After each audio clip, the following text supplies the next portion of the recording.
get it? Freedom of speech. Right on. Right on. Yeah. God bless America. Yeah. To watch me write some songs to make them cry.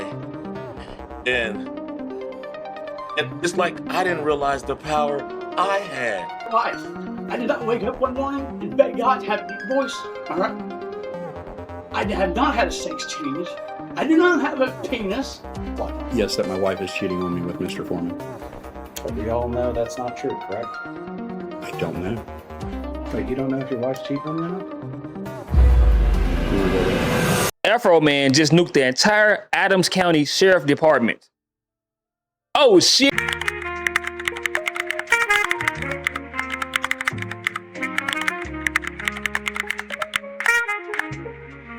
This Afroman case is some of the funniest stuff I've seen on the internet in my entire existence. If you don't know who Afroman is, he's the guy with the big afro that sung the song, I was gonna go to court, but I got high. Ooh, I was gonna pay my child support, but I got high. That song. Now, back in August 2022, his home was raided. Allegations, drug trafficking, and kidnapping. Yeah, serious allegations. Problem is, they didn't find anything. So no evidence, no charges. Afroman wasn't home at the time, but his wife was, or should I say ex-wife. He gets alerted about the raid by his family members, so he goes and pulls up the surveillance cameras on his phone. The deputies ended up disconnecting his surveillance cameras, but some of the raid was already captured. Plus his wife was already there and she had already been recording too. Now here's where it gets crazy. They tear up his gate, damage his door, and they take items. All for the case to lead to nothing. Imagine getting labeled as a kidnapper with zero evidence. That's not sloppy, that's dangerous. Afroman even said that he asked one of the officers to help him prop his gate back up after the raid was over. And they wouldn't even help him do that. Like no common courtesy, not a my bad in sight. Okay? See, the thing about it is, police are like NBA refs. When there's no real consequences, there's no pressure to be humane. They wrecked this man's home and didn't even offer an apology. One thing you can't measure is emotional trauma, and this definitely left them with that. So of course, Afroman was furious. Like who wouldn't be? So what does he do? He turns the whole situation into content. He starts dropping music videos, using raid footage. Lemon pound cake. Randy Walters is a son of a bitch. Brian Newland is a bitch. Lick 'em low Lisa. He basically turned the raid into a mixtape. Now here's the wild part. The deputies sued him for defamation, invasion of privacy, and using their name and likeness without their permission. What? The hypocrisy is loud with this one, because isn't this what they just did to him? Let me get this straight. They raided his home, recorded everything on body cams, put him under public suspicion, but he's violating their privacy? What are we talking about? So it goes to trial, and this is where things turn into a full-blown Boondocks episode. Afroman shows up in court with an American flag suit, matching shades, French tips. I'm like, nah, bro, this can't be real. But it is. Okay? Now, there's a part of the trial where Afroman is on the stand and the opposing attorney is basically gaslighting, saying a whole bunch of stuff but not really saying nothing at all. And because they executed a search warrant on your home, that gave you the right to post the things that we've seen this week on the internet. Because Is that right? Is that right, Mr. Foreman? yes, for Yes. tearing down my door, not paying for it, not being apologetic, me being a sport, doing something peaceful to raise the money to pay for their damages, me having the right of the freedom of speech as an American to talk to my family, friends, and fans about what the sheriffs did to my home. Yes, I had the right to my freedom of speech after they left. I had the right to kick the can and to do what I had to do to repair the damage they brought to my house. Yes, I did. That includes the right to post the videos that you've just been posting up until Friday and beyond, right? Yes, I have freedom of speech. I'm a rapper. I entertain. I write fiction, comedy. Yes, I mean, I entertain for a living like you practice law for a living. Because they executed a search warrant on your home, that gives you the right to post what you post on the internet? Yeah? Sir, are you a lawyer or not? It's called the First Amendment. Freedom of speech. Okay? We've seen politicians do way worse to win elections. Well, probably not worse as Lick 'em Low Lisa, but you get where I'm going. You get where I'm going. This trial lasted 3 days.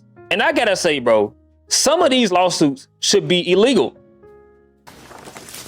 Can you tell me what fact about you that receding hairline or dipshit refers to, please? I'm sorry? What private fact of yours does that refer to? I mean, there's a picture of me, and see here, talking about,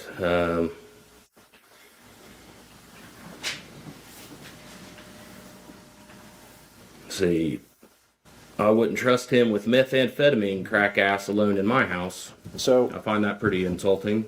so that statement is what you're suing on. Well, no. I told you this is one of many. Well, and that's why we're trying to You find. keep trying to make it singular. I'm telling you it's not singular, it's plural. Okay, and so one of them is dipshit, one is receding hairline, Yep. and the other is meth heads. Yes. Is there any more? Well, when he's sitting there making accusations against the organization that I, at that time, was working for, destroying community trust, all based off of a lie, that's what ultimately stopped. And that's community trust in the Adams County Sheriff's Department, correct? Yes. You're suing a man for calling you dipshit and saying you have a receding hairline. What?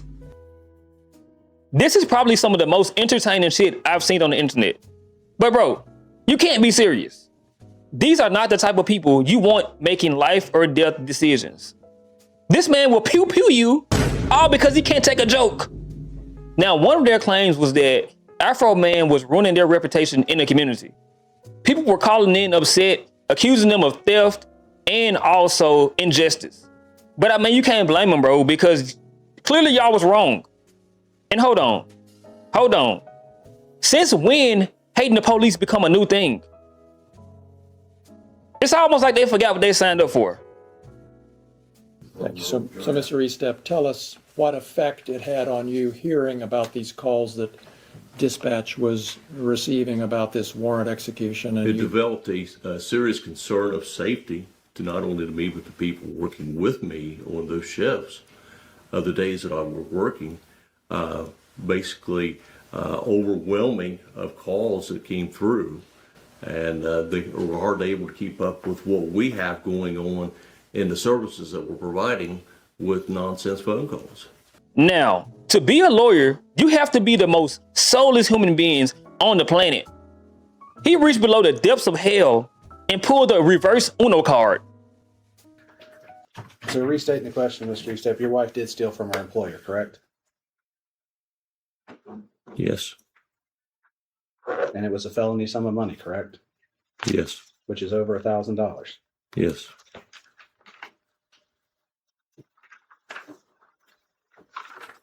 And you were part of the search of Mr. Foreman's residence, correct? Yes.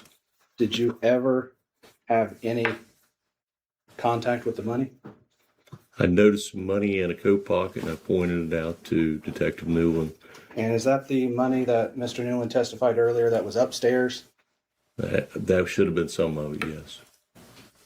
I didn't do the collection of it, You just pointed it out in the pocket. yes. Another officer took it out of the pocket. I assume. Okay. Do you remember which officer you pointed it out to? I told Detective Newland.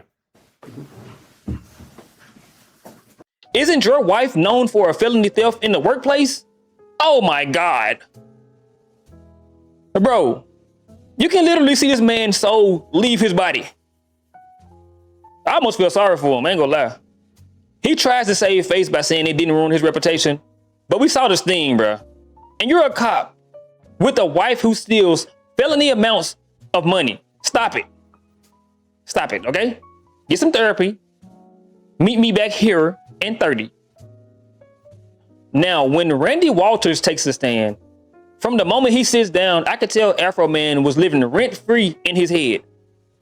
He was pouting, deflecting, making the questions difficult, talking about we showed some respect. Bro, y'all kicked his door down, broke his gate, and stole his money.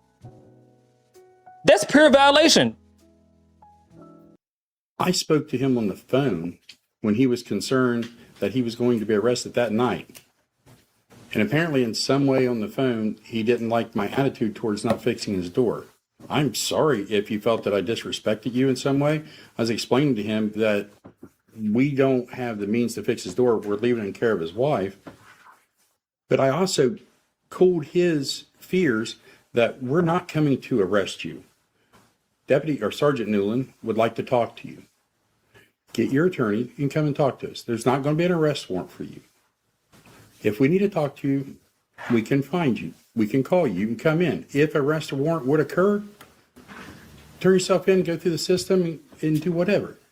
Nobody's chasing you through the woods, as reported. Nobody's doing any of that. The respect that was given to him, which I guess is not required in society, was not put forward to us. Now, as I kept watching this just started to feel like a group of kids crying because someone made fun of them. And it's really sad because these are grown people. These are authority figures. So you're solely being painted in a false light due to Mr. Walters saying he had sex with your wife. Mr. Walters does have sex with his wife. Mr. Foreman doesn't. Good catch on that. Yeah.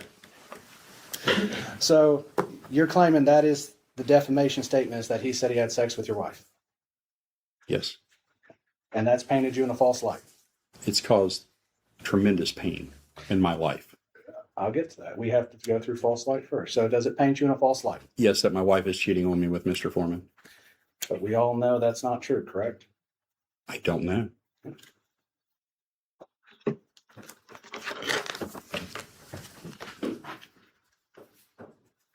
Wait, you don't know if your wife's cheating on you or not? You want to go there? No, I just want to ask that question because you said we don't know. I just been with that woman since middle school.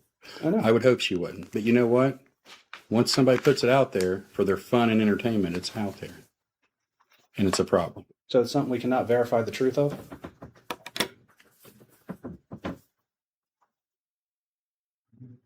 Is it a thing that can be verified, true or false? Ask your client.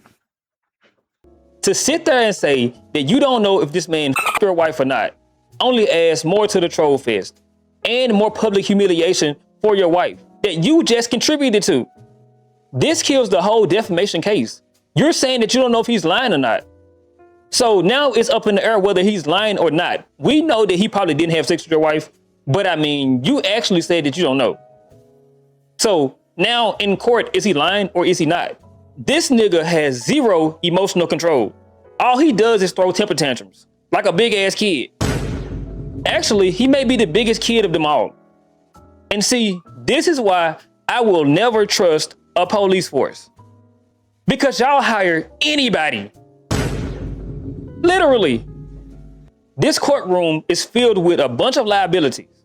I'm sorry, white people, but y'all gotta hold this L. This makes y'all look fragile. And I can't let y'all go out like that. All right? Shout out Chuck Norris. Switch and kick. At first I was like, ain't no way her big ass finna be crying over some words. She got more composure than the men. Because she walked in like Devo.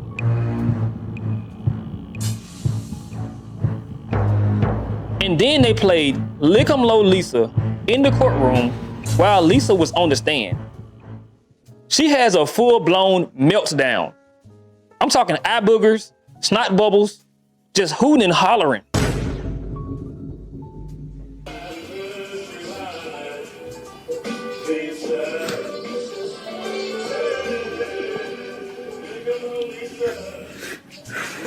She raided my house. She disconnected my camera.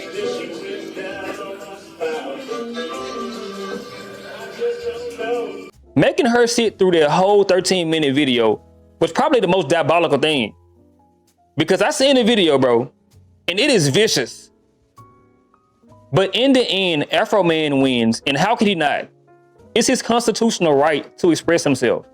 The only law that was broken here was the law of attraction, and the people who broke that law paid in humiliation.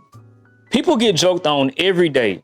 Michael Jackson, LeBron James, Michael B. Jordan, Will Smith, hell, even the president.